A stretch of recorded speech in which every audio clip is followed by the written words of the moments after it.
Étrange troupe, en vérité, que celle qui s'assembla sur la rive. Oiseaux aux plumes mouillées, animaux dont la fourrure collait au corps, tous trempés comme des soupes, mal à l'aise et de mauvaise humeur. Naturellement, la question la plus importante était de savoir comment se sécher. Ils tinrent conseil à ce sujet, et au bout de quelques minutes, Alice trouva tout naturel de bavarder familièrement avec eux, comme si elle les avait connus toute sa vie. En réalité, elle eut une longue discussion avec le lori qui finit par bouder et se contenta de déclarer: Je suis plus âgée que toi, je sais mieux que toi ce qu'il faut faire. Mais Alice ne voulut pas admettre cela avant de connaître son âge, et comme le lori refusa catégoriquement de le dire, les choses en restèrent là. Hop.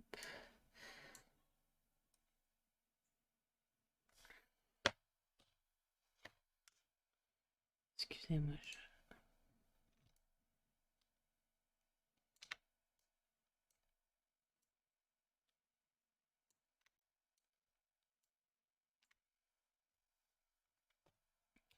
Finalement, la souris, qui semblait avoir de l'autorité sur eux, ordonna d'une voix forte: Asseyez-vous, tous tant que vous êtes, et écoutez-moi. Je vais vous sécher, moi, en 2 temps, 3 mouvements. Tous s'assirent aussitôt, formant un large cercle, dont la souris était le centre. Alice la regardait fixement d'un air inquiet, car elle était sûre d'attraper un mauvais rhume si elle ne se séchait pas très vite. Hum, reprit la souris d'un air important. Tout le monde est prêt? Voici la chose la plus aride que je connaisse. Faites silence, s'il vous plaît. Guillaume le Conquérant, à la cause duquel le pape était favorable, reçut bientôt la soumission des Anglais, qui avaient besoin de chefs, et qui étaient habitués depuis quelque temps à l'usurpation et à la conquête. Edwin et Morcar, comtes de Mercie et de Northumbrie. Pouah! S'exclama le lori en frissonnant. Je te demande pardon? Dit la souris très poliment, mais en fronçant les sourcils. Tu as dit quelque chose. Mais c'est pas moi, répliqua vivement le lori. Ah, j'avais cru t'entendre parler. Je continue donc. Edwin et Morcar, comtes de Mercie et de Northumbrie, se déclarèrent pour lui. Et Stigand lui-même, archevêque de Canterbury, bien connu pour son patriotisme, trouva cela opportun. Trouvant quoi? Demanda le canard. Mais trouvant cela, répondit la souris d'un ton plutôt maussade. Je suppose que tu ne sais pas ce que cela veut dire. Mais je sais ce que cela veut dire quand c'est moi qui le trouve. C'est généralement une grenouille ou un ver. La question est de savoir ce que trouva l'archevêque. La souris fit semblant de ne pas avoir entendu cette question et continua vivement. Trouvant cela opportun, accompagna Edgar Asling à la rencontre de Guillaume pour offrir la couronne à ce dernier. Tout d'abord, l'attitude de Guillaume fut raisonnable, mais l'insolence de ces Normands... Comment te sens-tu à présent, ma petite? Dit-elle en se tournant vers Alice. Ah, plus mouillée que jamais, répondit la fillette d'une voix mélancolique. Ça n'a pas l'air de me sécher le moins du monde. Hein. Dans ce cas, déclara solennellement le dodo en se levant, je propose que la réunion soit remise à une date ultérieure et que nous adoptions sans plus tarder des mesures plus énergiques qui soient de nature à... Mais parle plus simplement, s'exclama l'aiglon.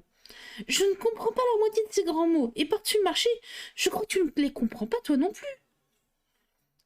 Sur ces mots, il baissa la tête pour dissimuler un sourire. On entendit nettement quelques oiseaux ricaner. Ce que j'allais dire, dit le dodo d'un ton vexé, c'est que la meilleure chose pour nous sécher serait une course au caucus. Et qu'est-ce que c'est, une course au caucus? Demanda Alice. Non pas qu'elle tint beaucoup à le savoir, hein, mais le dodo s'était tu comme il estimait que quelqu'un devait prendre la parole, et personne n'avait l'air de vouloir parler. Ma foi, répondit-il, la meilleure façon d'expliquer ce que c'est qu'une course au caucus, c'est de la faire. Et comme vous pourriez avoir envie d'essayer vous-même un jour d'hiver, je vais vous raconter bien sûr comment le dodo procéda. D'abord, il traça la limite d'une piste de course à peu près circulaire. La forme exacte n'a pas d'importance, dit-il. Puis tous les membres du groupe se placèrent le long de la piste, au petit bonheur. Il n'y eut pas de 1, 2, 3, partez. Chacun se mit à courir quand il l'eut plu et s'arrêta de même, si bien qu'il fut assez difficile de savoir à quel moment la course était terminée. Néanmoins, lorsqu'ils eurent couru pendant une demi-heure environ et qu'ils furent tous bien secs de nouveau, le dodo cria brusquement « La course est finie !» Sur quoi ils s'attroupèrent autour de lui en demandant d'une voix haletante « Mais qui a gagné ?» Le dodo ne put répondre à cette question avant d'avoir mûrement réfléchi. Il resta assis pendant un bon moment, un doigt sur le front, et c'est dans cette position qu'on voit Shakespeare la plupart du temps sur les tableaux qu'il leur présente. Tandis que les autres attendaient sans rien dire. Finalement, il déclara « Tout le monde a gagné, et tous, nous devons recevoir des prix. » « Mais qui va donner les prix ?» demandèrent les autres en chœur. « Mais c'est elle, bien sûr !» dit le dodo en montrant Alice du doigt. Et immédiatement, tous s'attroupèrent autour d'elle, en criant tumultueusement « Des prix! Des prix !» Alice ne savait que faire. En désespoir de cause, elle mit la main à la poche, en tira une boîte de dragées. Heureusement, l'eau salée n'y avait pas pénétré. Et elle les distribua à la ronde en guise de prix. Il y en avait exactement un pour chacun. « Mais il faut qu'elle ait un prix, elle aussi, » dit la souris. « Mais bien sûr, approuva le dodo, d'un ton très sérieux. Qu'as-tu encore dans ta poche ?» continua-t-il en se tournant vers Alice. « Bah, rien qu'un dé à coudre, dit-elle tristement. « Passe-le-moi. » Et une fois de plus, tous se pressèrent autour d'elle, tandis que le dodo présentait solennellement le dé à Alice en disant « Nous te prions de bien vouloir accepter cet élégant dé à coudre. » Et quand il eut achevé ce bref discours, les assistants poussèrent des acclamations. Alice jugea tout cela parfaitement absurde, mais ils avaient l'air si sérieux qu'elle n'osa pas rire. Comme elle ne trouva rien à répondre, elle se contenta de s'incliner et de prendre le dé d'un air aussi grave que possible. Il fallait à présent manger les dragées, ce qui n'alla pas sans beaucoup de bruit et de désordre. En effet, les gros oiseaux se plaignirent de ne pouvoir apprécier le goût des leurs, et les petits s'étranglèrent, si bien qu'on fut obligé de leur tapoter le dos. Cependant, tout finit par s'arranger. Ils s'assirent en cercle de nouveau et prièrent la souris de leur narrer autre chose.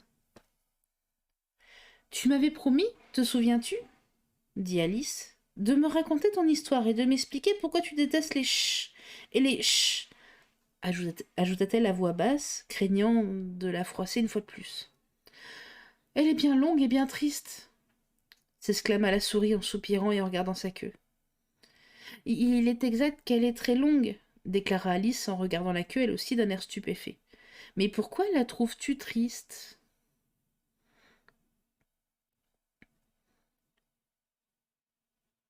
Et pendant que la souris parlait, Alice continuait à se casser la tête à ce propos, de sorte que l'idée qu'elle se faisait de l'histoire ressemblait un peu à ceci. Fury dit à une souris, qu'il avait trouvée au logis, « Allons devant le tribunal. Je te poursuis devant la loi, je n'accepte pas de refus. Il faut que ce procès ait lieu, car ce matin, en vérité, je n'ai rien à faire de mieux. » La souris répond au roquet. « Mon cher monsieur, un tel procès sans jury et sans juge ne se peut, je le crains fort. »« Mais je serai jugé et juré, répondit le rusé Fury. C'est moi qui rendrai le verdict et te condamnerai à mort. »« Mais tu n'écoutes pas, reprocha à Alice la souris d'un ton sévère. À quoi penses-tu donc ? » Oh, je te demande pardon, dit Alice, très humblement. Tu en étais arrivée à la 5e courbe, n'est-ce pas ? Mais pas du tout, s'exclama la souris d'un ton furieux. Je n'étais pas encore au nœud de mon histoire. Il y a donc un nœud quelque part ? demanda Alice, toujours prête à rendre service, et en regardant anxieusement autour d'elle. Oh, je t'en prie, laisse-moi t'aider à le défaire.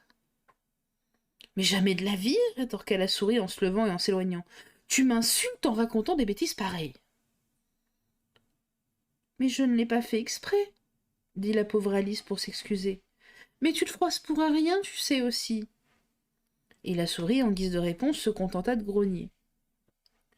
Je t'en prie, reviens et achève ton histoire, s'écria Alice. Et tous les autres s'exclamèrent en chœur. Oui, nous t'en prions. Mais la souris se contenta de hocher la tête avec impatience, en s'éloignant un peu plus vite. Quel dommage qu'elle n'ait pas voulu rester, déclara le loris en soupirant, aussitôt qu'elle eut disparu. Et une vieille mère crabe profita de l'occasion pour dire à sa fille. Ah, ma chérie, que ceci te serve de leçon et t'apprenne à ne jamais te mettre en colère. Mais tais-toi, maman, répondit la petite d'un ton acariâtre. Ma parole, tu ferais perdre patience à une huître. Ce que je voudrais avoir notre Dinah avec moi, s'exclama Alice à haute voix, mais sans s'adresser à personne en particulier. Elle aurait vite fait de la ramener. Et qui est cette Dinah, si je puis me permettre de poser la question demanda le lori. Alice répondit avec empressement, car elle était toujours prête à parler de son animal favori. Mais Dinah est notre petite chatte, elle n'a pas sa pareille pour attraper les souris, tu ne peux pas t'en faire une idée. Et je voudrais que tu la voies quand elle chasse les oiseaux. Elle avale un petit oiseau en un rien de temps. Ces paroles causèrent grande sensation dans l'assistance. Quelques oiseaux s'envolèrent sans plus attendre. Une vieille pie commença à s'emmitoufler très soigneusement en marmottant. « Il faut absolument que je rentre. L'air de la nuit me fait mal à la gorge. »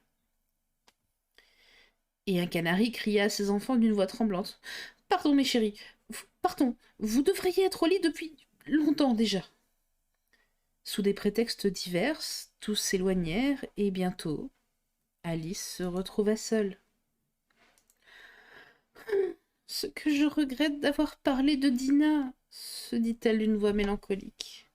Personne ici n'a l'air de l'aimer, et pourtant je suis sûre que c'est la meilleure chatte du monde.